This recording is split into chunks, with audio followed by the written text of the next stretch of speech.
Subscribe to Mufti Tariq Online and press the bell icon for more videos. السلام علیکم ورحمۃ اللہ۔ سامعین جی وقار، صلاۃ توبہ یعنی کہ گناہوں سے توبہ کرنے کے جو نوافل پڑھے جاتے ہیں ان کا طریقہ کیا ہے، ان کو آسان طریقہ سے سمجھنے کی کوشش کریں۔ یاد رکھیے، توبہ کا دروازہ ہر بندے کے لیے اللہ کریم نے ہر وقت کھلا رکھا ہوا ہے۔ حضور نبی کریم صلی اللہ علیہ وآلہ وسلم نے فرمایا کہ اللہ کریم اپنے بندے کی توبہ کو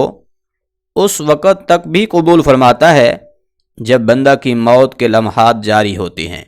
لیکن یاد رکھیے کسی انسان کے علم میں یہ نہیں ہے کہ وہ کب تک زندہ رہے گا، اس لیے پھر جتنا جلدی ہو سکے اللہ کو راضی کریں اور دنیا و آخرت کی کامیابی حاصل کریں۔ اب صلاۃ التوبہ یعنی گناہوں سے توبہ کے جو نوافل پڑھے جاتے ہیں ان کے پڑھنے کا طریقہ کیا ہے، اس بات کو آپ بڑے دھیان اور توجہ سے سماعت کریں۔ پہلی بات تو یہ ذہن میں رکھیں کہ ان نوافل کے پڑھنے کا طریقہ کوئی الگ سے نہیں ہے، یعنی ایسا نہیں ہے کہ ان میں کوئی خاص صورتیں، وظیفے یا پھر دعائیں پڑھی جائیں گی، ایسا کچھ نہیں، بلکہ جس طرح سے عام نوافل پڑھے جاتے ہیں بالکل اسی طرح سے ہی صلاۃ التوبہ کے نوافل پڑھیں۔ ان میں صرف نیت صلاۃ التوبہ یعنی کہ توبہ کی نماز کی کرنی ہوگی، اور پھر نیت جو ہے دل کے پختہ ارادہ کو کہتے ہیں۔ اگر زبان سے نیت کے الفاظ ادا کرنا چاہیں تو پھر وہ اس طریقے سے کرنا ہوں گے، میں نیت کرتا ہوں 2 رکعت نماز نفل توبہ کی واسطے اللہ تعالیٰ کے، منہ میرا خانہ کعبہ کی طرف، اللہ اکبر، اللہ اکبر کہہ کر ثنا پڑھیں، اعوذ باللہ اور بسم اللہ پڑھ کر سورۃ فاتحہ کی تلاوت کریں،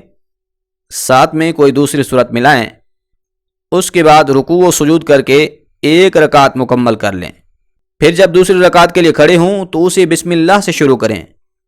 بسم اللہ پڑھیں، سورۃ فاتحہ کی تلاوت کریں، ساتھ میں کوئی دوسری سورت ملائیں،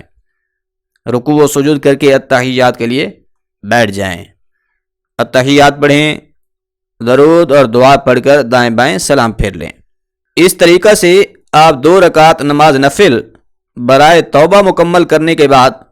سچے دل سے اللہ سے اپنے گناہوں کی معافی طلب کریں کہ یا الہ العالمین، انسان ہونے کے ناطے جو مجھ سے غلطیاں اور کوتاہیاں سرزد ہوئی ہیں ان کی تیری بارگاہ میں بخشش کی التجا کرتا ہوں، یا الہ العالمین مجھے معافی عطا فرما، اور میں تیرے ساتھ پکا اور پختہ وعدہ کرتا ہوں کہ آئندہ کی زندگی میں تیری اور تیرے محبوب مکرم صلی اللہ علیہ وآلہ وسلم کی اطاعت و فرما برداری میں گزاروں گا۔ اس طریقہ سے آپ پھر اپنی نئی زندگی کی شروعات کر سکتے ہیں۔ امید ہے بات سمجھ آ گئی ہوگی۔